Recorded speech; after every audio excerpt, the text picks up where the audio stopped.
going to be refuting the claim that social media negatively affects the daily lives of people.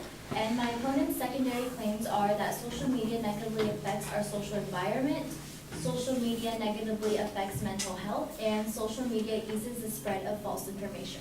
So my response to secondary claim number 1 is that the speaker's evidence mentions that the findings of studies indicate that people with large offline social networks who have higher self-esteem use Facebook for social enhancement. But there are not studies provided to demonstrate this. Yes, the speaker refers to the studies, but never presents these studies, which is not enough to convince the audience in believing the claim that social media negatively affects our social environment. Also, the advocate makes a generalization that people who are introverted have a low life satisfaction, so they use Facebook for popularity. However, this statement contradicts itself in the fact that an introvert would not want popularity because they're often more independent and antisocial. Secondly, the speaker claims that introverts have a low life satisfaction, which cannot be proven because there's no evidence to support that. And my counterclaim is that social media positively affects our social environment. According to an article about keeping your family safe online, author Robin Trevod states that a study showed that 68% of teens claim that social media provides them with support during difficult times, and 46% teen girls agree that social media empowers them to speak about things they care about, and 83% of teens say that social media makes them feel more connected to friends.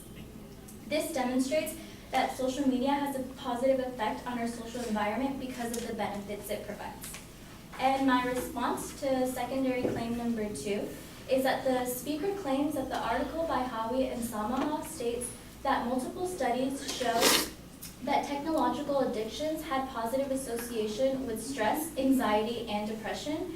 And they also state that studies confirmed that social media addiction is as real as users exhibit most of the symptoms of behavioral addiction. However, again, the speaker fails to give audience the necessary data and statistics to support the claim that social media negatively affects mental health, which in all weakens that claim. Also, the advocate states in their reasoning that people use social media to falsely show that they live a better life than others. This assumption is that people post on social media to portray a false life. But when people post on social media, it's things that they're currently doing and wishing to share with others, whether they're at a concert, having lunch with friends, or traveling, or etc., not things that they're not doing. And if that were true, then that would mean that all of us in here use our social media to portray a false life and things that we're not really living. And my response to that claim is that social media can have a positive effect on mental health in general. According to a medical journal about fitness-related content on social media, author Elise Corrett states a study in which participants used some type of fitness-related content on social media, and results showed that 30.77% of participants follow Fitspiration pages and 14.49% follow detox pages, while 23.48% admitted to following diet fitness plan pages. Therefore, social media has a positive effect on health because young people are increasingly turning to social media as a source of health-related information, and fitness-related social media content is available to young people and is popular, diverse, and interactive, which is designed to inspire individuals to achieve a fitness goal, usually through exercise and dieting. And my response to secondary claim number 3 is that the speaker gives only one example of the Boston Marathon bombings, which social media spread false information about. This creates an assumption that all social media reports are false because no other data, examples, or statistics are provided, weakening the claim that social media eases the spread of false information. And the speaker's reasoning claims that people retweet or share misleading information in order to be seen as being in the know. However, people may share information because they were misinformed from other sources, such as news reports or radio reports, etc.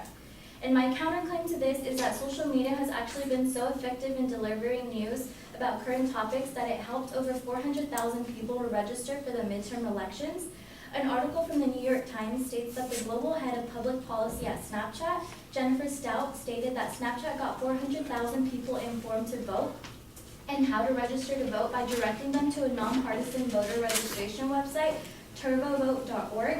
And once they answered a few questions about their potentially eligibility as a voter, they were then able to register. In addition, according to another New York Times article, Congresswoman Alexandra Ocasio-Cortez was good at connecting with her followers on Instagram, which can be a more intimate platform, especially when the speaker speaks directly to the camera, and this guaranteed that everything social media users heard were coming directly from the primary source, Congresswoman Ms. Cortez.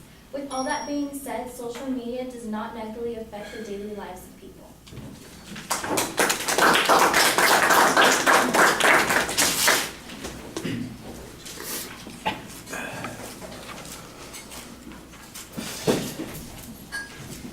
All right, on the first point, you challenged the absence of studies being cited. That's okay.